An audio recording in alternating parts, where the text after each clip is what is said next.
बिस्मिल्लाहिर्रहमानिर्रहीम। मैं हूं ताहिर ढेंडसा और आप देख रहे हैं टीटी डिजिटल। इंटरनेशनल हालात यूएन की जनरल असेंबली की मीटिंग के साथ साथ बड़ी तेजी से बदल रहे हैं और पाकिस्तान की गवर्नमेंट के तो डिफरेंट चैनल इंटरव्यूज कर रहे हैं जिससे पॉलिसी स्टेटमेंट काफी सारी आगे आ रही है। दूसरी तरफ जो इंटरनेशनल लीडर्स हैं वो डिफरेंट फोरस पे उसके बारे में बातचीत हो रही है और उसके साथ साथ ये जो नई कोल्ड वॉर का आर्किटेक्चर डेवलप हो रहा है बड़ी तेजी से, वो उसमें डिप्लॉयमेंट की तरफ जाना शुरू हो गए हैं और साउथ चाइना सी और क्वाड और फिर ऑकस ये किस तरफ लीड कर रहा है? क्या स्टेटस को सिर्फ प्रोटेक्ट करने के लिए अमेरिकन ये सब कुछ कर रहे हैं या कुछ और अग्रेसिव डिजाइन है? आज हम एक ऐसे शख्स से बात करेंगे जिनका एडमिनिस्ट्रेशन का भी तजर्बा है और पॉलिसी लेवल के ऊपर भी इन चीजों को देखा है उन्होंने। सेक्रेटरी डिफेंस और डिफेंस मिनिस्टर रहे हैं, कोर कमांडर रहे हैं और इसके अलावा एजुकेशन वाली साइड पे भी इनपुट रहा है। जनरल नईम लोधी साहब, जन साहब, वेरी वार्म वेलकम जी। अस्सलाम वालेकुम। मैं इन्विटेट करूंगा कि ये आप how would you assess, how would you club together for a basic premise? जी बहुत शुक्रिया। देखिए मैं ये समझता हूँ कि, और ये बात सभी को मालूम है जो मैं करने वाला हूँ, कि एक सुपर पावर है और उसकी ये पूरी कोशिश है कि उसका जो सुपर पावर का स्टेटस है वो जितना लंबा हो सके, जितनी देर तक चल सके वो चले। यूनिपोलर तो वो नहीं अब रह सकता दुनिया, क्योंकि आपको पता है दूसरे पोल उठ रहे हैं, चाइना है, रशिया है। लेकिन ये है कि जो स्टेटस है उसका सबसे बड़ी पावर होने का, उसको वो लगातार मेंटेन करना चाह रहा है। अब जो उनके स्ट्रेटेजिस्ट हैं वो ये सोच रहे होंगे, ये मैं अंदाजा लगा रहा हूँ, ये पहली बात तो एक फैक्ट है। वो ये सोच रहे होंगे कि चाइना हम तकरीबन बराबर आ चुका है, या समझे आगे निकला ही चाहता है जहां तक कि इकोनॉमिक ट्रेजेक्टरी है। लेकिन मिलिट्री में अभी वो जरा पीछे है और कोई ज्यादा साल नहीं लगेंगे उनको कि वो मिलिटरीली भी एट पार हो जाएगा, और हो सकता है उसके बाद वो उसको क्रॉस भी कर जाए, क्योंकि मैन पावर उनके पास ज्यादा है। साइंटिफिक नो हाउ में थोड़ा सा 19-20 का फर्क हो सकता है। तो वो ये सोच रहे होंगे कि बजाय इसके कि चाइना अपनी पूरी पावर रिटेन कर ले, क्योंकि जब ये economically, politically, militarily, technologically at par हो जाएगा तो फिर ये बहुत स्ट्रांग मुल्क हो जाएगा। तो अगर उसके साथ कोई दो हाथ करने तो दिस द टाइम वो पहले करना चाहेंगे। तो एक तो ये मेरी असेसमेंट है। फिर उसकी तरफ मैं बढ़ता हूँ। इन्होंने एक एशिया पिवट पॉलिसी बनाई थी, जिसमें ये हिंदुस्तान को अपना बनाया इन्होंने। बहुत करीबी हलीफ, स्ट्रेटेजिक मुआहदे किए, 13-14 मुआहदे, और बड़े गहरे किस्म के मुआहदे हैं। जो भी आप समझ सकते हैं, इंटेलिजेंस शेयरिंग का ऐसा मुआहदा भी है कि एक एक मूवमेंट जो है आप एक इंडिविजुअल की भी जो ना शेयर कर सकते हैं एक दूसरे के साथ। तो बड़ी इसका मतलब डीप अंडरस्टैंडिंग है। लेकिन ये जो उनको निकलना पड़ गया बर्मा से, बांग्लादेश से, और फिर अफगानिस्तान से, श्रीलंका से, नेपाल, जो तो इंडिया के अंडर था वो थोड़ा सा चाइना की तरफ रुझान हो गया, तो चाइनीज ने ये सारी जगह पकड़ ली। तो आप ये समझें कि जो एशिया पिवट की पहली डिफेंस लाइन थी, ये जो कॉन्टिनेंटल डिफेंस लाइन थी, ये उनकी टूट गई। कॉम्प्रोमाइज तो अभी जी कॉम्प्रोमाइज होगी। तो अभी they have gone for the second defence line, मतलब फिजिकल डिफेंस लाइन की बात कर रहा हूँ। वो जो अदरवाइज जो उनके जो जिस तरीके से वो करेंगे डिप्लोमेटिकली या पॉलिटिकली, वो मैं उस पर बाद में बात कर लूंगा।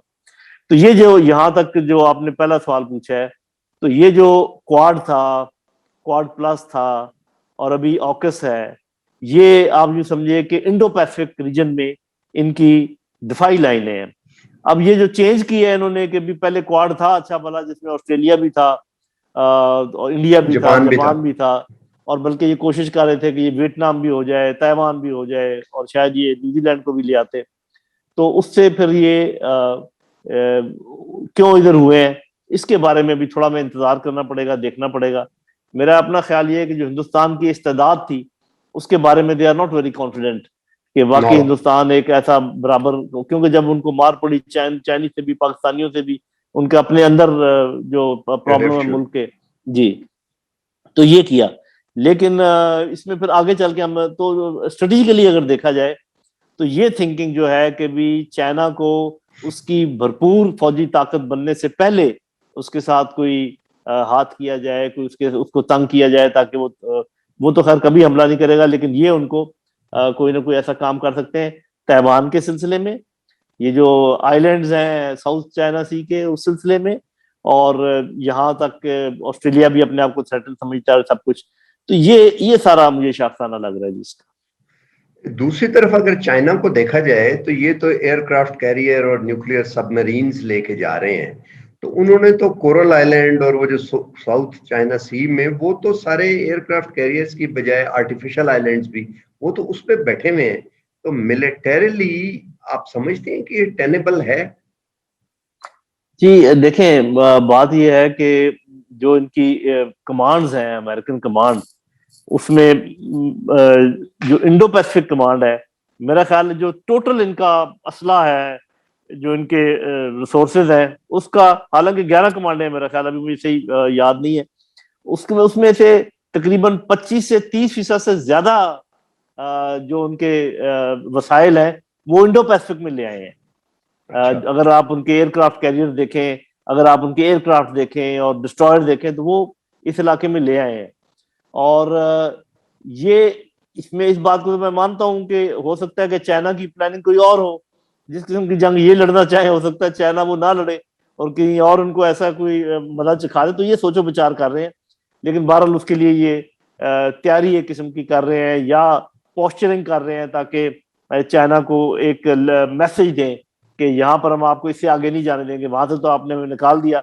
क्योंकि इससे आगे जाने का ये मतलब है कि चाइना ग्वादर के थ्रू, चाबहार के थ्रू, म्यांमार के थ्रू, बांग्लादेश के थ्रू, श्रीलंका के थ्रू निकल जाए और मिडिल ईस्ट में आ जाए, जो हार्ट ऑफ मिडिल ईस्ट है, जहां पर इनके सब पंजे इन्होंने गाड़े हुए हैं इसराइल के इर्द गिर्द और जितने ममालिक हैं, और अफ्रीका में चला जाए, तो फिर तो इनके लिए बहुत मुश्किल पैदा हो जाएगी। तो ये इन्होंने एक किस्म की इस किस्म की दफाई लाइन बनाई है, जहां ये डिस्करेज करेंगे चाइना को to move beyond Asian continent, के एशिया की जितनी बंदरगाहें हैं इनसे वो आगे निकलने की कोशिश जो है वो ना करे। नहीं, लेकिन अगर स्टेटस को हम देखें, यही स्टेटस को मेंटेन रहे, तो ट्रेड चाइना का सरप्लस है। और पिछले चंद सालों में जब उन्होंने ट्रंप के दौर में और वो कोशिश की कि उसको चेंज करें, तो जवाब ये मिला कि जो हमने सोर्स आउट की हुई थी चीजें, वो इंडस्ट्री अपने मुल्क में हम लगाएं तो हमें 5 साल 6 साल लगेंगे, और it's not possible any more. Civil rights होने शुरू हो जाएंगे और शॉर्टेजेस, और महंगा भी बहुत पड़ेगा, तो लेबर भी नहीं टेनेबल रही, तो वो हो नहीं सकता। कहने का मतलब है कि जो सरप्लस है ट्रेड में, उसको कंटेन नहीं कर सकते। तो स्टेटस को तो सिर्फ it's the matter of time कि चाइना तो टेक ओवर कर लेगा मिलिटरीली। तो मिलिट्री बिल्डअप खाली करके अगर आपने लड़ाई नहीं करनी, हमला नहीं करना जाके, तो फिर क्या फायदा उसका? हाँ, आप सही कह रहे हैं। मतलब ये कि अगर ये politico strategic point of view से देखा जाए तो आपकी बात बिल्कुल ठीक है, बल्कि politico economic point of view से भी ये इट मेक सेंस। लेकिन बात ये है कि अभी पूरा प्लान तो उनका हमें मालूम नहीं है ना, अभी तक सिर्फ आपको पता है एक build back better world B3W जो है वो उसका उन्होंने ऐलान किया है। वो कहाँ पर वो इंफ्रास्ट्रक्चर घर, वो एक तो अमेरिका की बात भी कर रहे हैं लेकिन दुनिया की बात भी कर रहे हैं, तो दुनिया में वो इंफ्रास्ट्रक्चर कहाँ पर बनाएंगे। और दूसरी बात ये है कि ये जो आप ट्रेड सरप्लस की बात कर रहे हैं जिसमें वो डूबते चले जा रहे हैं, इसको अगर वो मिसाल के तौर पे अपने घर में नहीं ला सकते इंडस्ट्रीज वापस, लेकिन ये वो जरूर सोच रहे होंगे अभी चाइना से तो शिफ्ट करें, और ममालिक तलाश करें। ये जो बिल्ड बैक बेटर वर्ल्ड है और ये जो आउटसोर्सिंग की हुई है, इसको अभी ये मिलाने की कोशिश करेंगे, मेरा अपना अंदाजा ये। इसमें कोई शक नहीं कि जो आप जिस चीज की तरफ इशारा कर रहे हैं कि जब तक ये सरप्लस अपना ये दूर नहीं करते, जो इम्बैलेंस है, उस वक्त तक ये थोड़ा सा मुश्किल में है। लेकिन असल बात ये है, वो आप भी समझते हैं और मैं भी समझता हूँ, हेजमनी ऑफ डॉलर जब तक वो कायम है इनको कोई फिक्र नहीं है। ये सरप्लसेस वगैरह कोई माने नहीं रखते। देखें, जब पाकिस्तान ने जब रुपया प्रिंट करना हो तो उसको 100 दफा सोचना पड़ता है कि ये रुपया वापस मेरे पास लोग लेकर आएंगे और मांगेंगे कि तुम्हें हमें ये चाहिए पाकिस्तान से, वो चाहिए। जब डॉलर वो प्रिंट करते हैं तो उनको पता है कि डॉलर, सिर्फ डॉलर लेके लोग अमेरिका नहीं आएंगे, डॉलर लेके पूरी दुनिया में घूमते हैं और पूरी दुनिया से मांगते हैं कि ये लो डॉलर हमें दे दो। तो डॉलर की ये अहमियत है, जिसका मतलब अमेरिका को डॉलर के पीछे किसी रिजर्व रखने की जरूरत नहीं है। They don't require anything. उनकी सिर्फ जो speed of printing of dollar है, that is the only thing which they require, और वो उसमें वो उन्होंने पूरे दुनिया में फैलाया हुआ है। और ये एक अंडरलाइंग बात है सोचने की, कि वो ये भी सोच रहे होंगे कि अगर डॉलर को किसी ने कर दिया, उसके सामने आके खड़ा हो गया, इंटरनेशनल करेंसी मानने से इनकार कर दिया और ट्रेडिंग शुरू कर दी किसी और करेंसी में इंटरनेशनल लेवल पर, ये सबसे बड़ा धचका होगा। अगर कोई जंग हो सकती है मुस्तकबिल में, तो मेरी ये बात याद रखिए कि जो भी डॉलर की हेजमनी को तोड़ने की कोशिश करेगा, जैसे कि लिबिया ने शुरू की थी कोशिश, उनको फौरन अपनी जगह पहुंचा दिया गया। थोड़ा बहुत इराक की तरफ से आवाज उठी थी, चाइना ने बात की, लेकिन फिर एकदम खामोशी इख्तियार कर ली। जी, तो ये जब तक चाइना, रशिया, तुर्की, Iran, central Asian country, Pakistan, कुछ मिडिल ईस्ट के कंट्रीज, कुछ साउथ अमेरिकन कंट्रीज, ये खामोशी से तो काम हो नहीं सकता।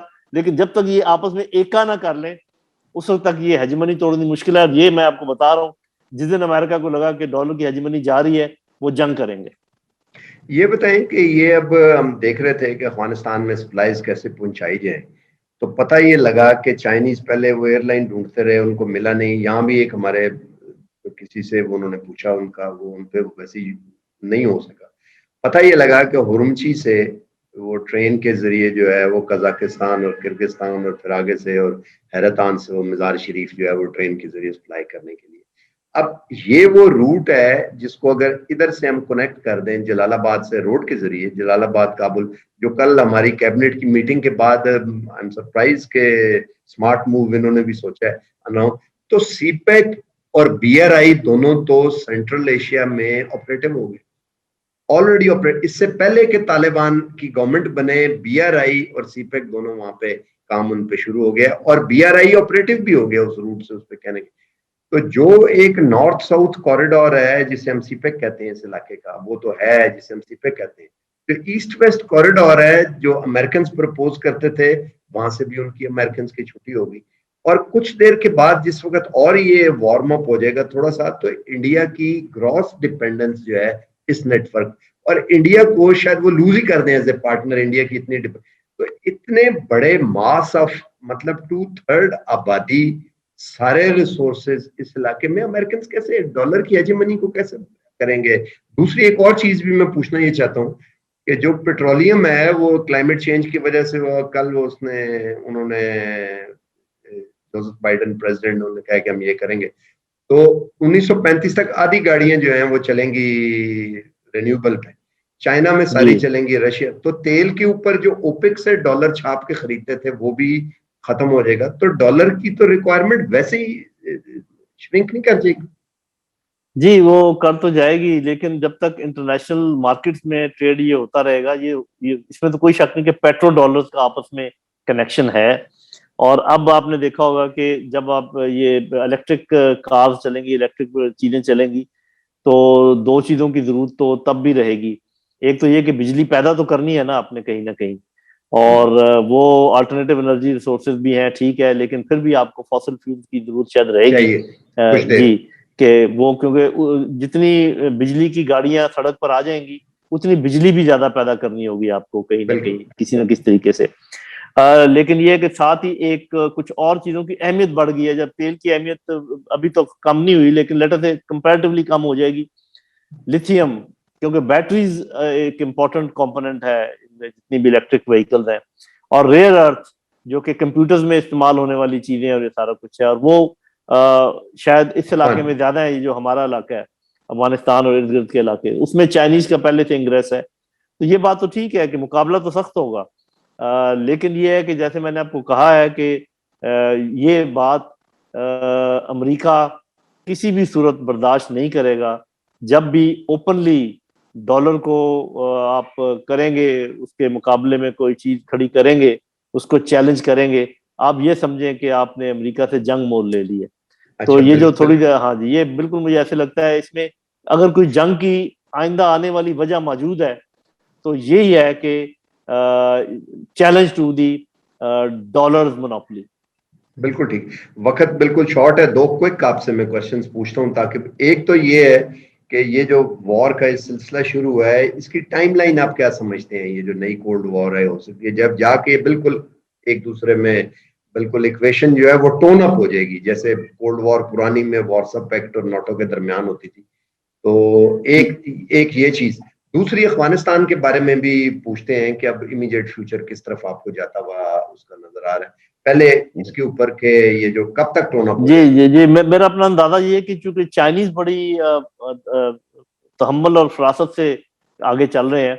वो आपने देखा होगा कि ना तो वो अपने वेट से ज्यादा, बल्कि अपने वेट से बहुत कम खेल रहे हैं, अगर ये पूछा जाए। मैं आपको एक छोटी सी मिसाल दूं कि कुछ दिन पहले मैं एक चाइनीज थिंक टैंक से इंटरेक्ट कर रहा था ऑन वेबिनार। तो उन्होंने अचानक मुझे बड़ा सरप्राइज कर दिया। उसने कहा कि पाकिस्तान कब तस्लीम करेगा अफगानिस्तान। तो अच्छा। मैं मुस्कुराया, मैंने कहा कि हम तो सोच रहे थे कि आप बड़े भाई हैं और आप करेंगे या हम दोनों मिलके करेंगे। उसने कहा नहीं, पाकिस्तान की अहमियत ज्यादा है, आप करेंगे तो हम करें। तो वो अपने आप को इस तरीके से वो प्रोजेक्ट करते हैं, वो अपने आप को जान के थोड़ा सा कमजोर या छोटा, और उनका मकसद ये है कि हम स्नीक करते हुए आगे तक निकल जाएं। लेकिन मेरा ख्याल है वो जब जहां तक उन्होंने स्नीक कर लिया सो कर लिया, आगे अभी अलर्ट हो गया अमेरिका। तो मैं कोई ऐसे टाइमलाइन तो नहीं दे सकता, लेकिन मैं वाकयात, जैसे मैंने कहा है कि जब भी डॉलर को चैलेंज किया जाएगा, मुझे ये नजर आता है कि उसी वक्त कोई प्रॉब्लम हो जाएगा। और दूसरा ये कि अभी तक आपने देखा होगा कि चाइना ने कोई बाज़ाब्ता ब्लॉक नहीं बनाया, जिसको आप मिलिट्री ब्लॉक कहें, या मतलब इवन रूस उनके इतना करीब है, पाकिस्तान इतना करीब है, लेकिन कभी आपने ये नहीं देखा होगा, कोई ऐसा मुआहदा आपकी नजर में नहीं आया होगा कि ये एक दूसरे की खुल के मदद करेंगे इन केस ऑफ वॉर और समथिंग। जिस दिन चाइना ने ये किया, वो भी मेरा ख्याल है एक वजह बनेगी तनाजे की। तो मुझे लगता है कि 5 से 7 साल के अंदर अंदर, क्योंकि उसके बाद फिर चाइना काबू में नहीं आएगा। अगर मिलिटरीली अमेरिका ने कुछ करना है, तो मेरे नजर में the time is between 5 to 7 years। Quickly इसकी एक क्रॉलरी, वो जो दूसरा थिएटर रशिया वाली साइड पे, आप ये नहीं समझते कि वो साइमल्टेनियसली हॉट हो जाएगा, यूक्रेन, पोलैंड और वो यूरोप वाला। जी वो तो है। मेरा अपना ख्याल है कि वक्त के साथ साथ चीन और रूस बहुत करीब होते चले जाएंगे। अभी वो अपने करीब तो अभी भी हैं, लेकिन अपनी कुर्बत का उस तरीके से इजहार नहीं करते, और कुछ उनमें आपस में मसाइल भी हैं। तो अब चूंकि रशिया के पास मिलिट्री ताकत जितनी है, उतना उनकी इकोनॉमिक प्रोग्रेस नहीं है। और चाइना जो है ना, इकोनॉमिकली आगे निकला हुआ है। तो इनको एक दूसरे की जरूरत पड़ेगी। और दूसरा, इनको कोई एक दो ऐसे मुल्कों की जरूरत पड़ेगी, पाकिस्तान जैसे, जहां मैन पावर बहुत हो और वो उनकी फौजें हो। और I just hope and pray कि पाकिस्तान इस झगड़े में ना पड़े और किसी तरीके से अपनी जान बचा ले, क्योंकि ये क्लैश ऑफ द टाइटंस में जो छोटे हैं वो मारे जाते हैं। तो हमें मिलना कुछ नहीं है, लेकिन खाम खा किसी का मारे हरीफ जाए। बनकर मार ना खा जाए। हाँ जी। अच्छा, बिल्कुल ठीक। अब लास्ट के तालिबान के बारे में आप क्या कहते हैं? कब रिकग्नाइजेशन हो सकती है? इसका जी टाइमलाइन क्या है? जी, पाकिस्तान के तालिबान के बारे में एक तो ये कि फ्यूचर क्या नजर आ रहा है, वो मैं तो हमेशा ये कहता हूँ कि देखें, लोग कह रहे हैं कि जी अभी अभी ना आप कमिट करें, अभी ये वहां पर फ्लूइड सिचुएशन है। तो मैं ये कहा करता हूँ, देखें, एनालिस्ट जो होते हैं वो ये नहीं कहते कि जी हम इंतजार करेंगे ये हो जाए और वो हो जाए। एनालिस्ट जो है अंदाजा लगाते हैं कि पहले क्या हो रहा है, इस वक्त सिचुएशन कैसी है, उसको अपने दिमाग में बिल्ड करके उसको प्ले करके आगे की प्रोजेक्शन करते हैं। तो मेरी प्रोजेक्शन ये है कि अब तक जो कुछ हुआ है वो बहुत अच्छा हुआ है। कोई खून खराबा नहीं हुआ, कोई रिफ्यूजी ज्यादा नहीं निकले, कोई शहरों में वो ज्यादा बमबारी और तोड़ फोड़ नहीं हुई। बिल्कुल इंटैक्ट अफगानिस्तान जो है वो अफगान तालिबान ने छुड़वा लिया है अमरीकियों से, जो बहुत ही मुश्किल काम था। और इससे इनकी अक्ल फरासत का मैं कायल हो गया हूँ। जिस अच्छा। तरीके से इन्होंने, जी जिस तरीके से इन्होंने बातचीत की है दोहा में, बड़े मतानत से और तरीके से और कन्विंसिंग से, और जिस तरीके से अशरफ गनी को लारे लगाए रखा है कि जी हम बात करेंगे करेंगे, और की नहीं। और हमेशा से मैं तो ये कह रहा था कभी इससे बात नहीं करेंगे, और ये भी मैंने प्रेडिक्ट किया था कि अशरफ गनी एक आखिरी जहाज में बैठ के निकल जाएगा। लोग भागेगा। कहते थे ये आपकी लोग कहते थे ये आपकी ख्वाहिश हो सकती है, लेकिन ऐसा होगा नहीं। बहरहाल जो कुछ हुआ है, मैं ये समझता हूं कि जो कुछ मैंने देखा है उसकी बुनियाद पर मुझे ये लग रहा है कि अफगानिस्तान आगे भी अच्छी ट्रैजेक्टरी में जाएगा।